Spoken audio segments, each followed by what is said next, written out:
लखनऊ शहर की एक पुरानी संकरी गली में एक 4 मंजिला इमारत है। देखने में बिल्कुल आम, न ज्यादा पुरानी न ज्यादा नई। बाहर से सब कुछ ठीक लगता है, लेकिन उस बिल्डिंग का एक फ्लैट है जो हमेशा खाली रहता है। माइनॉरी डिसाइड डस्टली कि लोग कहते हैं उस कमरे में कुछ है, कुछ ऐसा जो वहां आने वालों को वापस नहीं जाने देता। 2023 में दिल्ली से आए एक नौजवान का नाम था पुनीत शर्मा। उसे लखनऊ में नौकरी मिल गई थी, बैंक में क्लर्क की पोस्ट।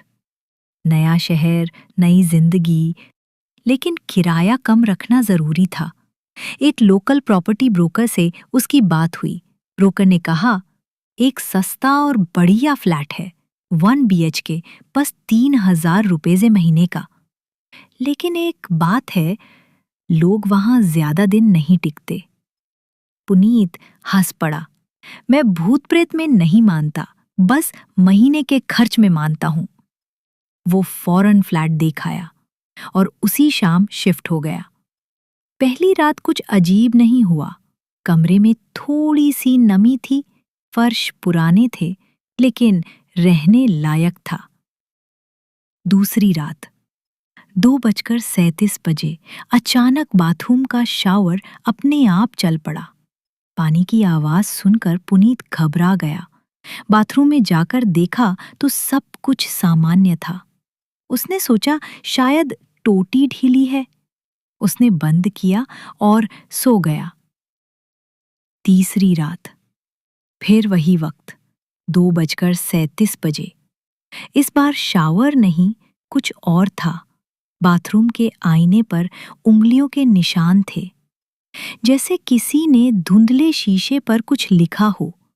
पास जाकर देखा तो उसमें सिर्फ 2 अक्षर थे, जा। पुनीत को लगा कोई मजाक कर रहा है, लेकिन दरवाजा बंद था, खिड़की जड़ी हुई थी और वो फ्लैट तीसरी मंजिल पर था।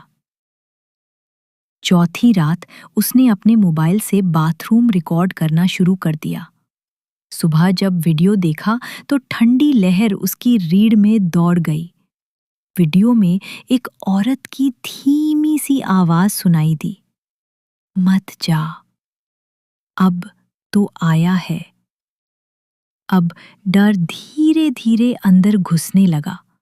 उसने ब्रोकर को कॉल किया, भाई 303 में कुछ गड़बड़ है, रात को अजीब चीजें होती हैं, खासकर 2:37 पर। ब्रोकर ने चुप रहकर एक ही सवाल किया, क्या वही टाइम था? फोन कट गया। अब पुनीत ने खुद सर्च करना शुरू किया। उसे पुरानी अखबार की रिपोर्ट्स और पुलिस फाइल्स में एक नाम मिला, जया सक्सेना। 2013 में उसी फ्लैट 303 में एक लड़की ने आत्महत्या कर ली थी। उसने बाथरूम के आईने के सामने खड़े होकर खुद को चाकू मार लिया था। मरते वक्त उसका चेहरा आईने की तरफ था। Time of death 2:37 AM।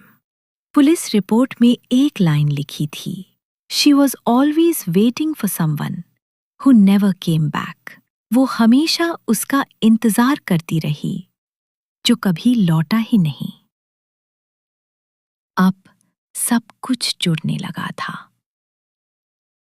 जा, शायद जया का आधा नाम, आईना, 2:37। अब हर रात कुछ न कुछ होता। शावर अपने आप चलना, आईने पर धुंध, दीवारों पर खरोच जैसे निशान। कभी दरवाजा अपने आप खुलना, कभी किसी की परछाई दिखना। एक रात मोबाइल में खुद ब खुद रिकॉर्डिंग शुरू हो गई।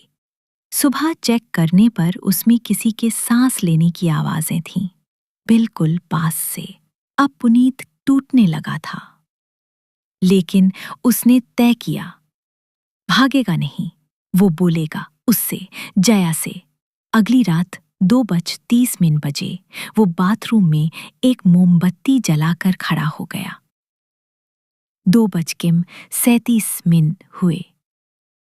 आईना अचानक धुंध से भर गया। पुनीत ने हिम्मत करके कहा, जया, तुझे क्या चाहिए?